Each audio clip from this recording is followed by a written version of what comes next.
സ്വന്തം മകളുടെ സുരക്ഷയ്ക്ക് വേണ്ടിയിട്ട് അവളുടെ കാര്യങ്ങൾ കൃത്യമായി നോക്കുന്നതിന് വേണ്ടിയിട്ട് അവളുടെ തലയിൽ ക്യാമറ CCTV ക്യാമറ സ്ഥാപിച്ച ഒരു അച്ഛനെ പറ്റി നിങ്ങൾ എവിടെയെങ്കിലും കേട്ടിട്ടുണ്ടോ? എന്നാൽ അങ്ങനെ ഒരു അച്ഛനുണ്ട്. ഇവിടെ അല്ല, പാകിസ്ഥാനിലെ കറാച്ചിയിൽ.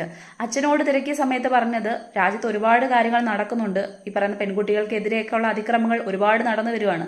അവിടെ മാത്രമല്ല, നമുക്കറിയാം ലോകമെമ്പാട് നടക്കുന്നുണ്ട്. അപ്പം തന്റെ മകൾ എവിടെയൊക്കെ പോകുന്നുണ്ട്, ആരെയൊക്കെ കാണുന്നുണ്ട്, അവർക്ക് എന്തൊക്കെ സംഭവിക്കുന്നുണ്ട് എന്ന് കൃത്യമായിട്ട് അറിയുന്നതിന് വേണ്ടിയിട്ടാണ്, അവളുടെ സുരക്ഷയ്ക്ക് വേണ്ടിയിട്ടാണ് താൻ ഇത്തരത്തിലുള്ള പ്രവൃത്തിയിലേക്ക് മുതിർന്നതെന്നാണ് അച്ഛൻ പറയുന്നത്.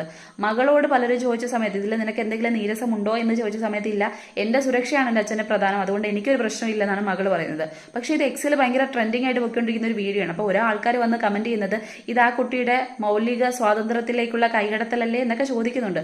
പക്ഷേ നമ്മുടെ ലോകത്തിന്റെ പോക്കും നാടിന്റെ പോക്കും ഒക്കെ കാണുന്ന സമയത്ത് എനിക്കിത് വലിയ ആശ്ചര്യമായിട്ട് തോന്നില്ല. കാരണം ഇനിയുള്ള കാലങ്ങളിൽ കുട്ടികൾക്ക് എന്തെങ്കിലും സംഭവിക്കാതിരിക്കുന്ന അല്ലെങ്കിൽ എന്ത് സംഭവിച്ചു എന്നറിയാൻ അവരുടെ ദേഹത്ത് ഒരു ക്യാമറ വെക്കുന്നത് അത്യന്താപേക്ഷിതമായിട്ടുള്ള ഒരു കാര്യം തന്നെയാണ്.